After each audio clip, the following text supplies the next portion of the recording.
So we know it's Fair Housing Month, and we've actually gotten spoiled because we've been lucky here at our relatively small local association, lucky enough to have Fred Underwood, who is NAR's national guru on all things diversity and fair housing related, and it helps bring him back that his parents are in the area, so we have an added edge. But this year, actually thanks to Linda Green, we got an additional guest. So we have Fred joining us today, and I'd like to ask that Fred Underwood come up and join me, and then also our other guest, Frank Williams. And I'll have you gentlemen each take a seat and take a microphone, but let me introduce or reintroduce you to Fred, and then we'll introduce you to Frank next.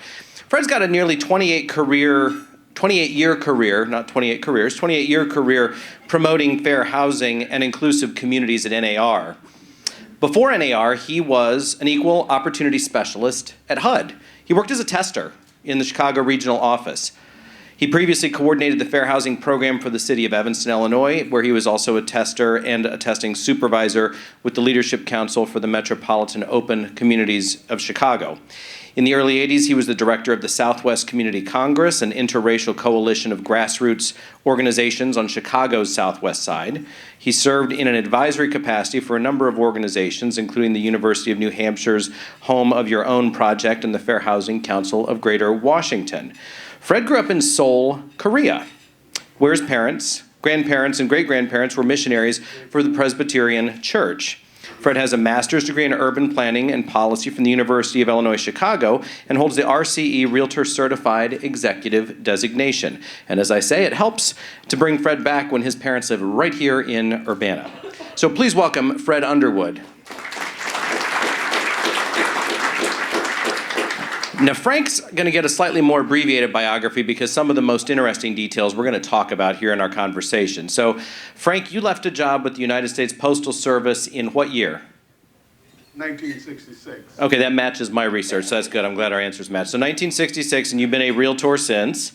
I have 71, is that right? I've been a licensee ever since. Okay. Since 71. All right, and that will be an important distinction. So a licensee since leaving the Postal Service, a realtor since 1971. He is the owner of FJ Williams Realty in the Beverly neighborhood of Chicago. He has served as the president of the Dearborn Realtist Board, that's the African American real estate trade organization in Chicago in 1973 and 1974. He was the 1990 president of the Chicago Association of Realtors, was president of the Southside Chicago branch of the NAACP, and since the 1970s has been and continues to be an instructor at the Chicago Association of Realtors Real Estate School. So please welcome Frank Williams. And these two have known each other for decades. So gentlemen, each grab a microphone, please. All right, so Fred, I'm starting with you. So we're recognizing the 50-year anniversary of the Federal Fair Housing Act. So let's go back just a little more than 50 years. Take us back 51 years ago. This would be the last year of Martin Luther King's life, also at the height of the Civil Rights Movement. And summarize NAR's position on fair housing at that time. So our association, NAR, did not support the Fair Housing Act. Instead, we had a policy that we were opposed to what was called forced housing, which was the concept that we didn't want the government telling us who we could sell to. And our actions at that time were in direct opposition to the movement for open housing. And one other fact that still lingered at that time, which you're going to get to later, is our membership was not open to everyone. And I know you're going to get to that a little later. So that's what NAR's policy was at the time, and we lobbied in Congress, and we lobbied at the states and the local governments on that policy all through the 60s up until 1968. Sure. So as I mentioned earlier, you all have on your tables copies, and this was in preparation for a state bill working its way through Springfield in 1963. But to Frank's point about the trade organization looking at this as a forced housing mandate, you'll see that one of the resources cited is an article, The Trials of a Community After Negroes Moved In an effort to try to persuade lawmakers not to support fair housing initiatives. So our trade organization has a history of being pretty flatly on the wrong side of the issue. So question for Frank. What in the world possessed you to jump into real estate? Because at the time that you joined, Chicago Association was barring African American members until not very long before you became a real estate professional, right? That is correct. I was looking for a vocation to choose after I had gotten here and decided I didn't want to work for someone for the next 100 years. I chose real estate because my wife and I were looking for a home. And we were going through those processes of segregation, directing us to different communities that we had not chosen to live in. And consequently, I said that if these people can sell real estate and do well at it, I should be able to sell real estate and do extremely well at it. So I believe that's code for you all set the bar so low. So I asked my supervisor at the U.S. Post Office if he would give me 6 months of leave. And he told me, hell no. So my wife and I, we talked about it, and I said, well, I should be able to make it, And so I left and started selling real estate and ran into all the buzzsaws that any of us would run into during that period of time, from the middle 60s up through the 70s, up through the 80s. And I guess I've been considered a poster child as it relates to investigations, you understand, and entities getting after me and my company about the way we were doing business. All right, so let me ask you about that. So you got into the business after the Federal Fair Housing Act was the law of the land. And yet, even though that was at least ostensibly the law of the land, tell me what you mean by investigations. What did that look like for your business? Well, just think about it, any one of us in the room. When you come into business, you expect to be able to learn your craft and execute your craft. You don't expect to be stopped at each corner, stopped at your home with bombs, with your windows being broken in your company, and certainly being alleged of a blockbuster, because at the time we were going through what is known as white flight and racial transactions in the various communities. And so consequently, the community organizations were after me and my company to stop doing business. So it costs you. So you had an incident in 1975, I believe it was. So again, 7 years after the Fair Housing Act was the law of the land, and you and your family were victims of an act of terror. So tell us about that. Let me just kind of preface it even before we talk about that. Fred, I think it was in 75 when there was debate for NAR to get all of us to sign the voluntary affirmative marketing agreement. A great man by the name of Ralph Pritchard invited me to the regional caucus. And I believe it was in San Francisco where we were. And I stood in the back of the room. I was the only person who looked like me.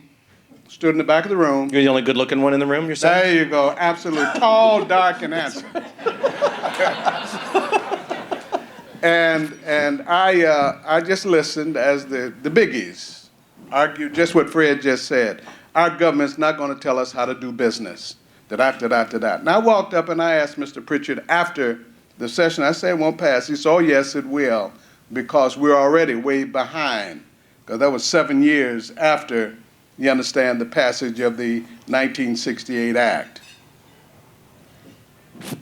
So you were, so tell us about the incident. Tell us about the terrorist incident at your home. Well, there were many even before the Molotov cocktail was put in our mailbox. We had moved into the Beverly community in 1974. And certainly considered a integrated community. And of course, our children were being chased home from, the parks and things of that nature. And there was a Molotov cocktail put in our mailbox that blew that front door off. But there were many things long before that. My company was at 90th and Ashland. We were just east of where we moved. And our windows were broken. Our phones were jammed and tied up by a group of ladies at home all day, and all they did was call and tell us to stop doing business within their community. And, well, we didn't, because we're still here and still alive and still well and still moving right along. So my question for Fred then is, when did, so we're hearing this is what the first several years after the Fair Housing Act became the law of the land. Clearly it had no teeth. So tell us about that, and when did it have teeth in a meaningful way as a former HUD guy? Well, before I do that, I want to, this didn't just happen only in the 70s. When I was on the Southwest side, I distinctly remember being called because an African-American family had moved across the street that they were supposed to be limited by, and within a few days after they had moved there, their house was burned down. And a couple weeks later, we got a call from a young African-American businesswoman who had moved into a white suburb, Oak Lawn, and her neighbors glued her locks shut, slashed her tires, messed with her electricity, and it was discovered that they were police officers. So this was in the early 80s that this was going on. So the change and the need for enforcement became very clear during that time. The only enforcement of the law at the federal level was that they would investigate a complaint and try to resolve it. But if there was legal action, it either had to be referred to the Justice Department, which was a very high hurdle, or you would have to go out and find an attorney. So private attorneys started bringing the fair housing cases. And that was fine in many ways for the more egregious cases, like the gentleman who owned the car wash in the southwest suburbs that couldn't buy the most expensive house, not because he didn't have the money or the income, but because he was black. Those kind of cases got attorneys.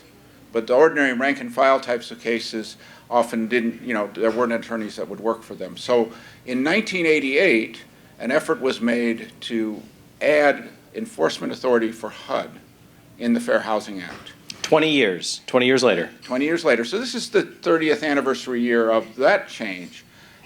The other change that was being done in 1988 was we added familial status and people with disabilities under the protections. Our association was of a split mind on this legislation.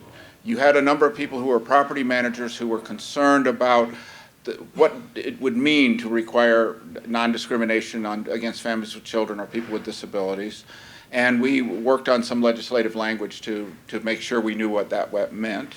And then there were questions about, well, how much authority are we giving to the government? Will we still retain our right to a trial by jury that is guaranteed in the Constitution for controversies over $20? And so NARs, and I was not working at NAR at this time, but I was very involved in fair housing in Chicago. And the story goes that NAR and the NAACP Legal Defense Fund, their lobbyists met in the Metro and hammered out a deal, and then went to Congress and said, we have a deal. So that's how legislation happens sometimes. But our lobbyist, Jerry Giovanello, is still there. The lobbyist for the NAACP Legal Defense Fund went on to be the director of the Leadership Conference on Civil Rights, and he's since retired. But that's how that happened. But our position was that if you got accused of discrimination, you would have the right to elect to have that case heard in court rather than in the administrative process. So once that compromise was made, we supported the legislation, and we were invited to the signing ceremony and recognized broadly as being supporters of fair housing. So that 20-year period, you saw a big shift in our public policy on these issues. And I want to jump back for a second. Frank, what happened to the perpetrators that bombed the house? There was constant continuation, and it's continuation, the court system lets you continue, especially, and of course in Beverly there's, that's the edge of our city, which means there's a lot of city employees, police officers, etc., politicians in the community. So nothing ever happened. There's a bunch of youngsters anyway, and nothing ever happened to them. But let's go back to 1968, if you don't mind. I guess for all of us at that time thought, when our government passes a law, that we'd have to worry at that point because everybody's going to abide by that law. Well, it wasn't until some years later that you start to recognize a law is passed with an intent.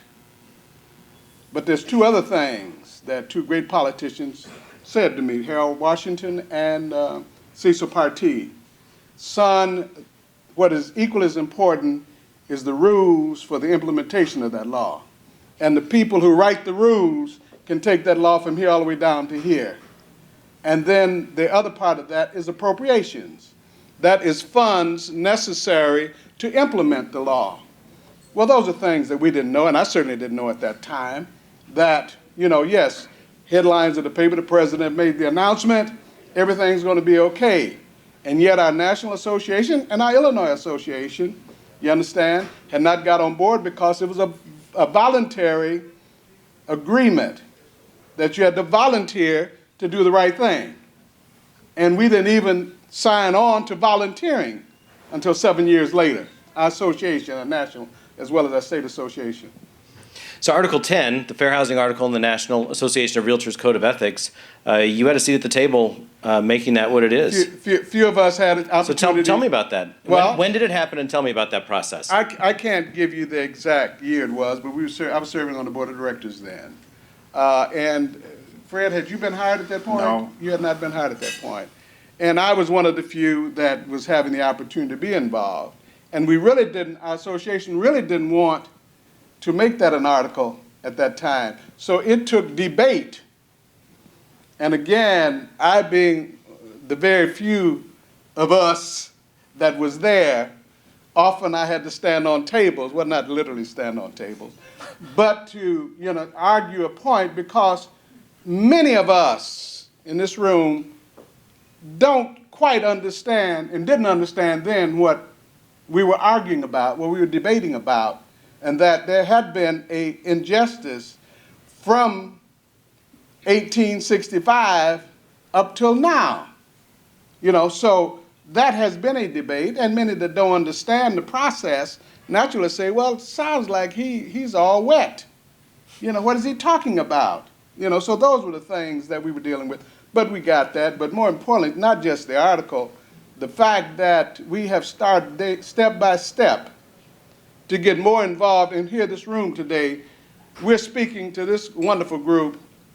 And hell, 40 years ago, we wouldn't have had this opportunity, Fred nor I. And of course, we had some exchanges as he moved into his position with NAR. And we love each other because we grew from our being a part of each other. Fred said he saw a lot of you early in his career. Yes.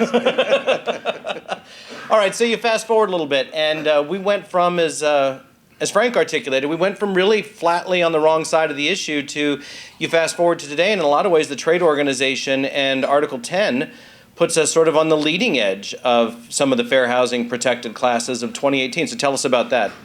Well, I think what has happened over time, one of the things we have to think about is, how many of you were listing and selling real estate before 1968? Only a couple of us in the room.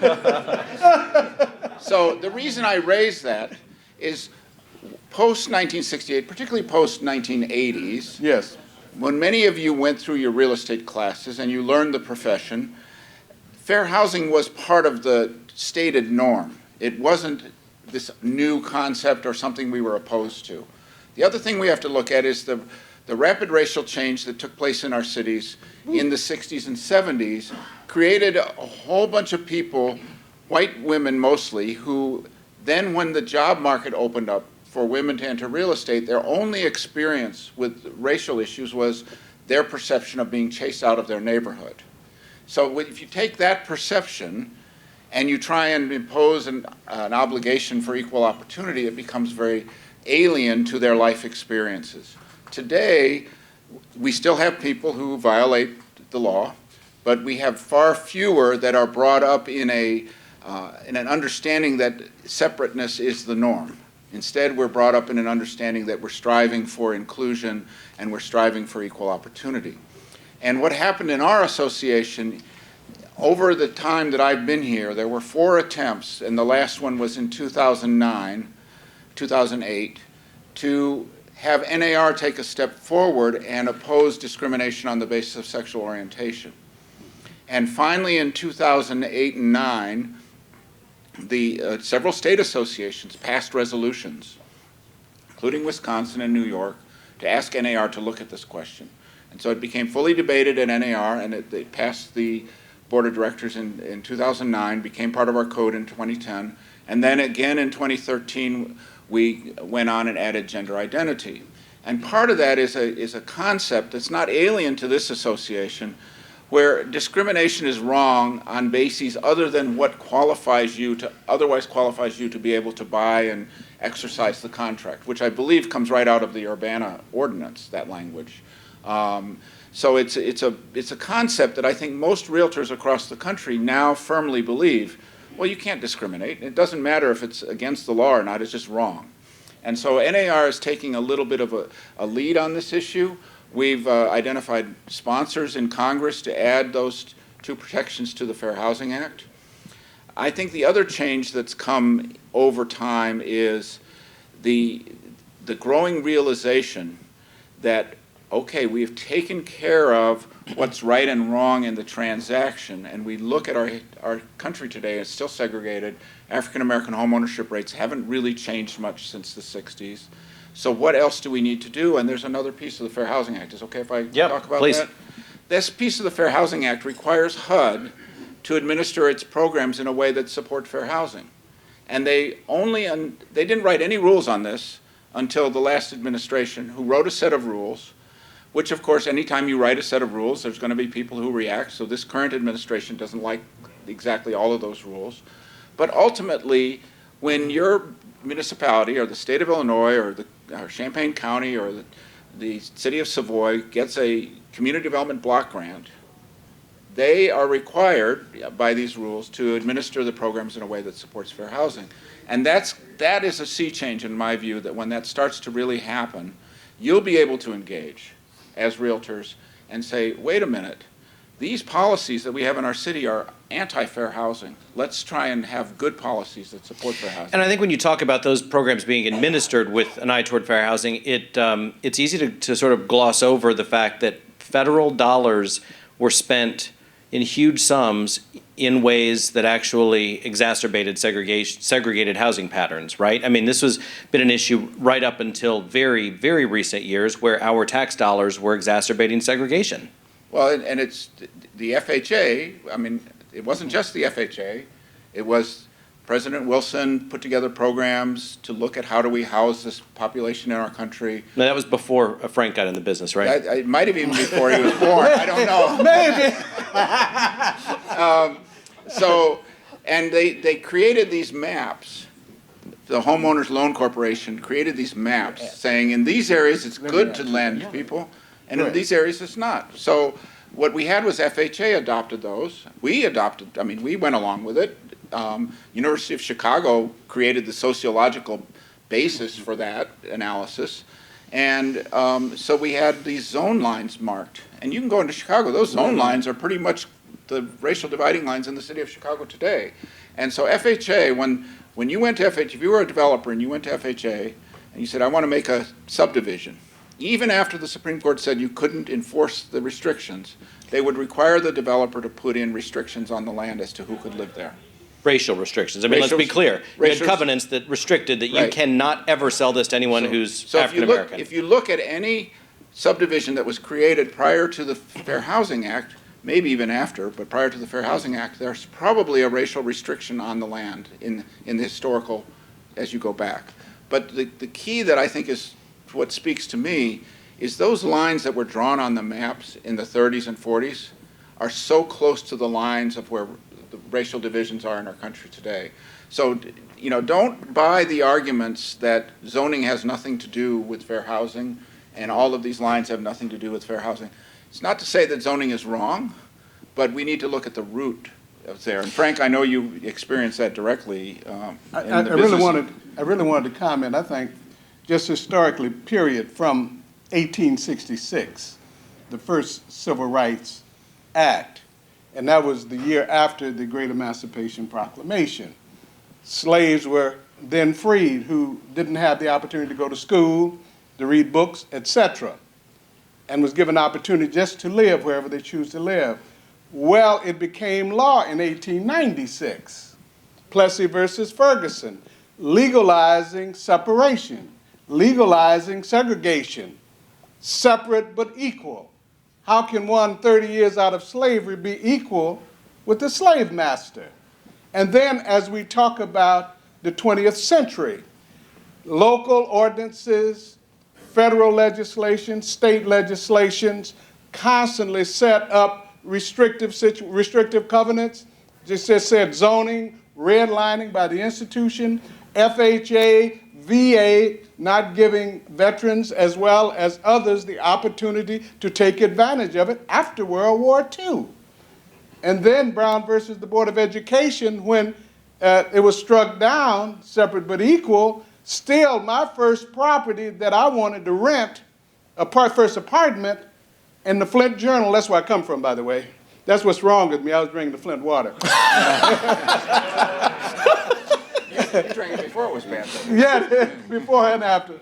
But at any rate, I looked in 1960 to find an apartment. It still had a column saying colored and a column saying white.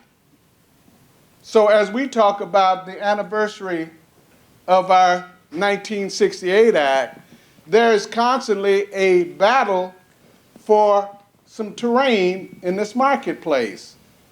And as we talk today, and I still have problems with the 21st century, because I'm asking somebody to please have an institution put together and give us numbers on where the foreclosures were made and where the number of predatory loans were made and how much equity in those marketplaces was lost by the folks. And I sell real estate in a community known as Inglewood, Auburn, Gresham in Chicago, and it's 75% foreclosures in those areas. So you tell me if it was, anyway, thank you so much, my good brother. Well, so to elaborate on a point that you made on the FHA VA stuff, the realtors actually were complicit in that segregation effort because who was in charge of doing the appraisals? It was generally going to be realtor members. And so while the federal government was redlining and saying, on the basis of skin color, we're not going to insure a loan in this area because there's too many African Americans, or there's any African Americans. But let me give you a specific example,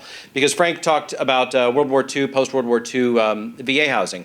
So Levittown, which is a suburban community of New York, which had a Jewish developer, somebody who didn't have any particular racial animus at all. So he was not intending to do racially restrictive covenants on the property. He literally could not get the funding to do the development unless he restricted it so that no African Americans could ever own or even reside there. So then to look at the loss of wealth to the black community, so Levittown, New York would be the equivalent of Fairlawn Park in Urbana. Think post-World War II, prefab starter houses. It would be exactly like Fairlawn Park in Urbana was after World War II, but on a much larger scale, thousands and thousands of homes. Those homes sold to returning veterans, white veterans, with low or no down payment VA loans. No down payment, yeah. No down payment, for what would be inflation-adjusted cost of about $75,000. And today those homes are worth $350,000 to $400,000. So you've had several generations of exclusively white families that have had the benefit of that home equity buildup, the benefit of tapping into that to pay for kids' college, to pay for home improvements, to pay to start small businesses, while the African American community was systematically denied any of those opportunities. Amen. And then you look at Frank's community that he works in. Who's seen the movie The Big Short? Has anyone seen that? So in a scene in that movie which talks about the real estate bubble, you realize before the bubble burst that things have gone haywire because you had a couple of young white mortgage originators who were talking about how they were making $10,000 per loan only on the high-risk option arms, the ones that were basically ticking time bombs. And so those were, to Frank's point, getting sold overwhelmingly to minority buyers so that when the bubble did burst, who was the first community to get basically slaughtered in it? It was going to be the minority community. They were the ones that had just gotten their feet in the door of home ownership but had the predatory loans. So what grade would you give fair housing and our efforts as an industry today? Do you want to speak first, Fred?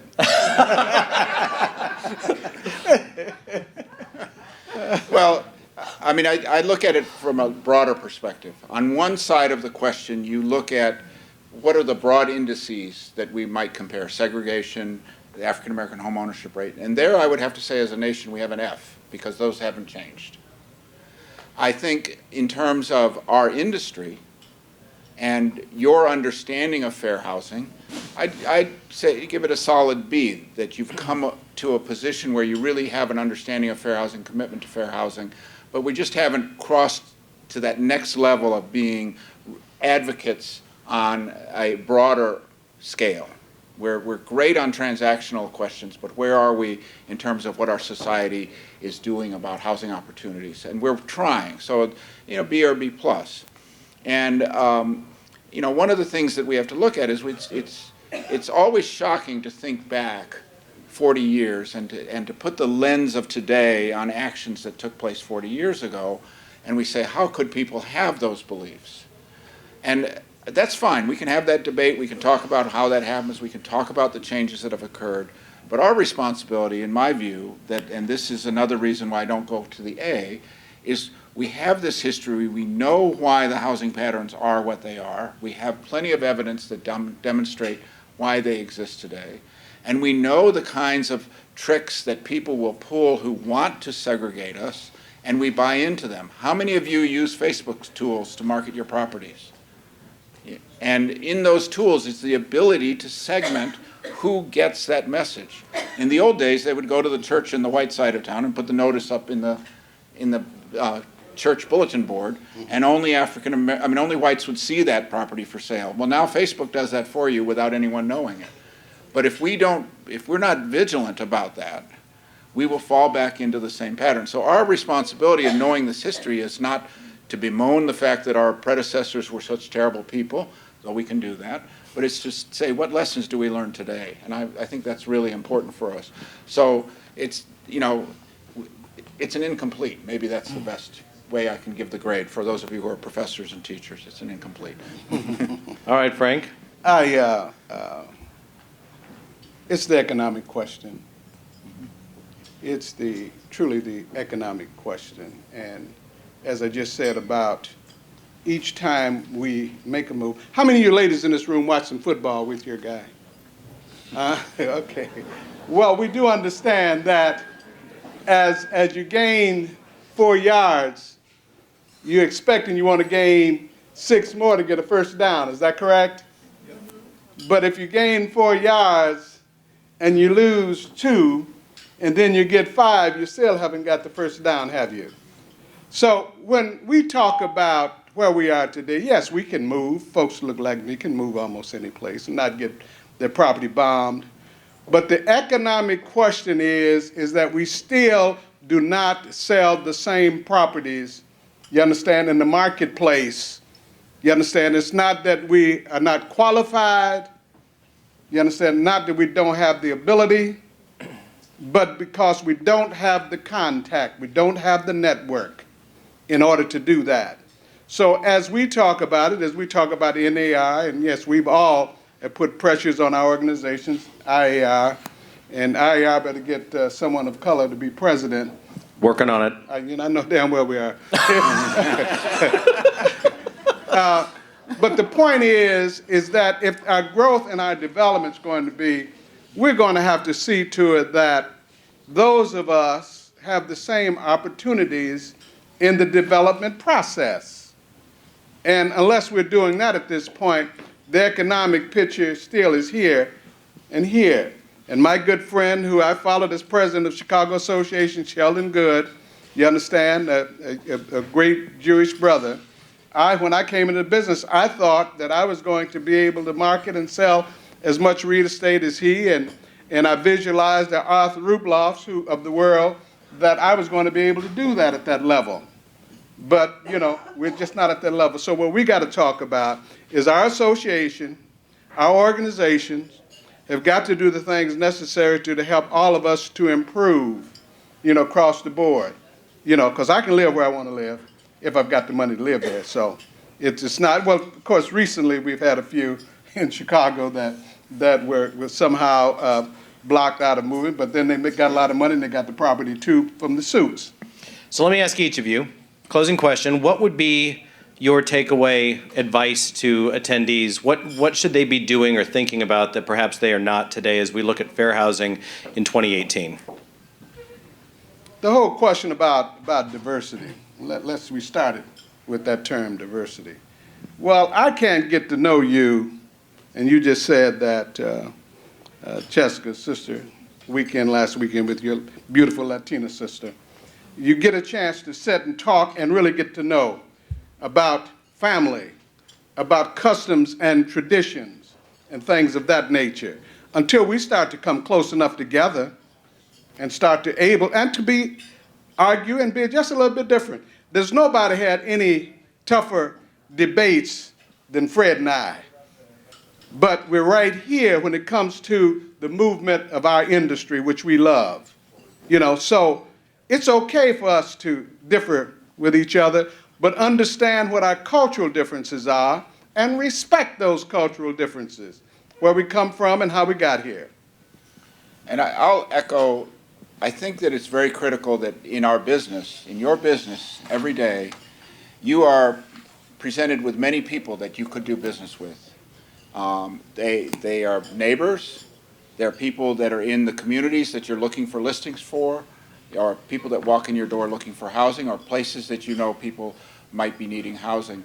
And one of the things is inclusion of everyone is sometimes tough, but I think it's an effort that each person here can take. Urbana is not Chicago, so you're not going to do what realtors in Chicago are doing. And Champaign County is not Sangamon County, so you're going to be a little bit different than people over in the Springfield area. But you are in a community that has some incredible diversity in it, and you're in a community that has diversity that goes beyond that which is obvious, but still critical to the future of our industry. So reach out to customers, reach out to clients, look for places that maybe you haven't been looking, and look for people who can be part of our industry, who are part of our industry, maybe in our affiliated groups, or maybe as employees for some of the property management companies and others, and look for that diversity that you can include so that that dialogue can occur. And I concur with Frank, without getting to know people who are different from you, we're going to end up stuck back the way we were in 1968, and I would hate to see us repeat those. So and that's the biggest reason to have the conversation. It's easier than people might think to end up going backward when we need to go forward. And Frank is such a vivid reminder of what the past would have looked like with his story. So I had the pleasure of being in the audience when Frank was inducted into the Chicago Association of Realtors Hall of Fame last fall. And I was rewatching the speech that I heard you give in person. So I want to close with a quote from his remarks. Now he's curious. But you've just listened to a man who defied the odds, got into a business where, as he said, nobody looked like him, decided he was going to make it, survived a terrorist act, many smaller ones, but literally had his house bombed, and has managed to be a stunning success and really a shining light in the industry. And so, summarizing his outlook on life, I'm going to quote the end of his remarks from his acceptance speech at the Chicago Association of Realtors Hall of Fame.